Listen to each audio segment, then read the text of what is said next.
మన్నె కృషాంక్ గారు ఉన్నారు, BRS party social media convener. ముందుగా వెల్కమ్ చేద్దాం. అన్న నమస్తే. నమస్తే క్రాంతి భాయ్.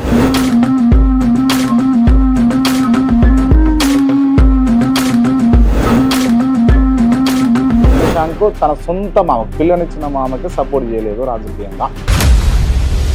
తెలంగాణ ఉద్యమంలో చచ్చిపోయినటువంటి 1400 పై చిలుకు ఆత్మ బలిదానాలను బట్టి అంట. కేటీఆర్ గారు జైలుకు పోవాలని మీలాంటి నాయకులు చాలా మంది ఈగర్గా వెయిట్ చేస్తారు. అంటే మీకున్న ఘాట్ ఫాదర్లను కూడా మీరు తొక్కుతారు. కాన్స్టిట్యున్సీకి వచ్చి కృషాంక్ అమ్ముడు పోయిండు అని అన్నాడండి. మనసు బాధేసింది. ఇవాళటి వరకు ఎవ్వరు అనలేదు. ఎందుకంటే మీ దగ్గర నుంచి చూస్తారు కదా, కేటీఆర్ గారు డ్రగ్స్ కన్జ్యూమ్ చేస్తారా? ఏ మాత్రం కాదు. ఆయన ఓపెన్ గా చెప్తున్నాడు, నా కిడ్నీ టెస్ట్ చేస్తారా, ఏం చేస్తారా, ఏదైనా టెస్ట్ చేయండి. కుల్లా అంటున్నా, డ్రగ్స్ కాదు, నా రక్తం తీస్తాడా, నా చర్మం తీసుకోపోతారా, ఏం తీసుకోదా తీసుకోపోమను, నా బొచ్చు కాకుండా బొచ్చు కూడా ఇస్తా. కేసీఆర్ గారిని మీరు దుబాయ్ చేస్తారా? అంటే మా పార్టీ స్క్రిప్ట్ కూడా ఒకటి ఉంటుంది కదా. ఆ మాటలు ఇంకా తీసుకుంటారా? ఆ రోజు అన్న మాటలు మీరు డెఫినెట్ గా నేను వెనక్కి తీసుకుంటున్నా వారిని అన్న మాట. కంటోన్మెంట్ రౌడీ మన్నె కృషాంక్ అంటే నవ్వుకురన్నా. కంటోన్మెంట్ రౌడీ అని అంత సీన్ లేదండి. నేనేమి ఉట్టిగా ఎక్కడ పడితే అక్కడ కూడా, అండ్ అది కూడా నా నియోజకవర్గం వాళ్ళతో.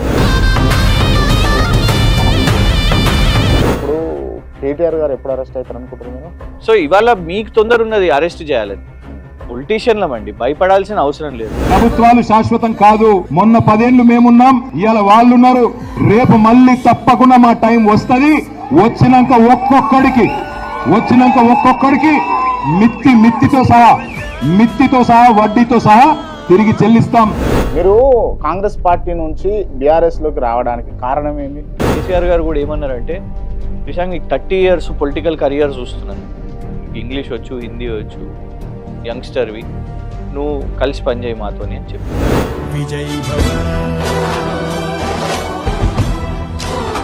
కృషాంక్ ఎమ్మెల్యే కావాలని షోక్ ఎవరికి ఉండొద్దండి? ఖచ్చితంగా నాకైతే ఒక డ్రీమ్ ఉన్నది. ఎమ్మెల్యే అనే కాదు, ఏదో ఒక 1 ఛాన్స్ అయితే తీయండి, నిరూపించుకోవడం. ఈసారి మేము అసెంబ్లీలో మన్నె కృషాంక్ చూస్తామా? 100% అంత కష్టపడతా. ఎందుకంటే మీకున్న ఘాట్ ఫాదర్లను కూడా మీరు తొక్కుతారు, మీరు సపోర్ట్ చేయరు అని నేను అంటా. మీరు ఏమంటారు దాన్ని? ఎవరో వాళ్ళు చెప్పండి. తెలియదు కదా. మేడం గారి తండ్రి ఎవరండి? సర్వే సత్యనారాయణ. పొలిటికల్ బ్యాక్గ్రౌండ్ లేకుండా నాకు అందుకే ఆ ముద్ర పడొద్దని నేను సొంతంగా ఎస్టాబ్లిష్ అయ్యే ప్రయత్నం చేశాను.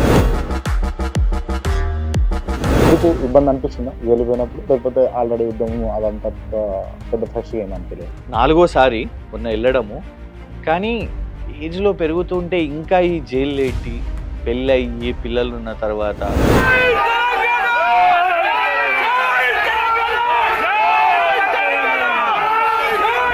ఈ లగచర్ల అంశంలో కేటీఆర్ జైలుకు పోతాడా కూడా? వాళ్ళు పంపాలనుకుంటే పోతారు. అరెస్ట్ చేయకండి కేటీఆర్ని, చేస్తే సానుభూతి వస్తుందని చెప్పేటోళ్ళు కూడా ఉంటారు.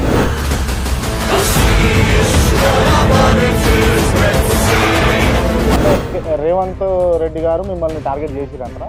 నేను చాలా చిన్నోడిని, ఆయన ముఖ్యమంత్రి, చేయాల్సిన అవసరం లేదు, కానీ చేస్తున్నాడు. ఇట్లా అన్న సర్వైవల్ ఎట్లా మరి మాది మీది?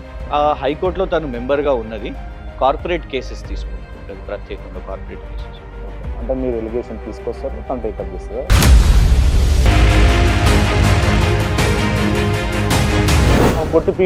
కొట్టు వాళ్ళని ఉద్రేకాలకు లోన్ చేయు, అక్కడ ఐఏఎస్ రాగానే, కలెక్టర్ గారు రాగానే, లేకపోతే ఆ పోలీస్ అధికారులు రాగానే కొట్టు అని చెప్పేసి ఇన్స్ట్రక్షన్స్ ఇచ్చి చంపండి కుదిరితే అని చెప్పేసి కూడా ఇన్స్ట్రక్షన్స్ బీఆర్ఎస్ పార్టీ నుంచి పోయినాయి అని అన్నది వాదన. అంటే మనం అట్లా అని ఆ రైతుల ఆవేదనను మనం అవమానిస్తున్నాం కూడా. ఎందుకంటే వాళ్ళలో కోపం ఉన్నది, మాకు భూములు ఇవ్వాలని లేదు. తెలంగాణ ఉద్యమంలో చచ్చిపోయినటువంటి 1400 పై చిలుకు ఆత్మ బలిదానాలను బట్టి అంట. ఎందుకు బట్టి అని? అమరవీరులది ఉంది, ఉద్యమకారులది ఉన్నది, చాలా మందిది ఉంది, మీడియా వాళ్ళది ఉన్నది, అడ్వకేట్లది ఉన్నది, కొందరు పోలీసు వాళ్ళు కూడా ఇండివిజువల్స్ సపోర్ట్ చేసిన వాళ్ళు కొన్నిసార్లు ఉన్నారు.